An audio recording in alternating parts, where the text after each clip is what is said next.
గత 2 రోజులుగా కామారెడ్డి జిల్లా కేంద్రంలో పాటు జిల్లా వ్యాప్తంగా అకాల వర్షాలు కురుస్తున్నాయి. దీంతో పలు చోట్ల కల్లాలలో ఆరబోసిన వరిధాన్యం తడిసిపోయింది. మాచారెడ్డి, దోముకొండ, బీబీపేట మండలాల్లో కల్లాలలో ఆరబెట్టిన వరిధాన్యం వర్షానికి తడిసిపోయింది. ఇక భారీ వర్షం కురవడంతో పలు చోట్ల కల్లాల్లో ఆరబెట్టిన వరిధాన్యం తడిసిపోయింది. జిల్లా కేంద్రంలోని గాంధీగంజ్ ఆరబెట్టిన వరిధాన్యం కొట్టుకుపోయింది.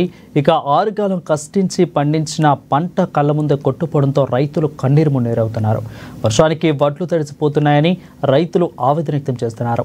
అదేవిధంగా కొనుగోలు కేంద్రాలలో సరైన సమయంలో కాంటా వేయకపోవడం వల్ల తాము తీవ్రంగా నష్టపోతున్నామని ఆందోళన చెందుతున్నారు రైతులు.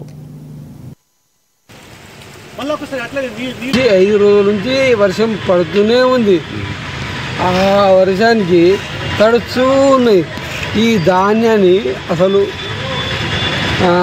ఇప్పుడు గవర్నమెంట్ మీ కొంటారా కొనరా అదేంది? ఇప్పుడు దానికి తక్షణ పరిష్కారం మాకు చేయాలని చెప్పేసి మేము వెంటనే కోరుకుంటున్నాం.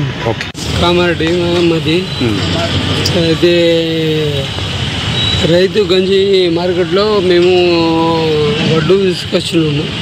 తీసుకొచ్చిన వడ్లు మాకు ఇంచుమించు 10 నుండి 12 రోజులు దాటింది. 12 రోజులు అయిపోయినప్పటికీ కూడా ఇప్పటికీ ధాన్యము ఆరబోద్దామా అంటే కూడా కనీసము ప్లేస్ లేదు. ఆ ప్లేస్ ఈ కొట్టుకపోయినాయి. దానికి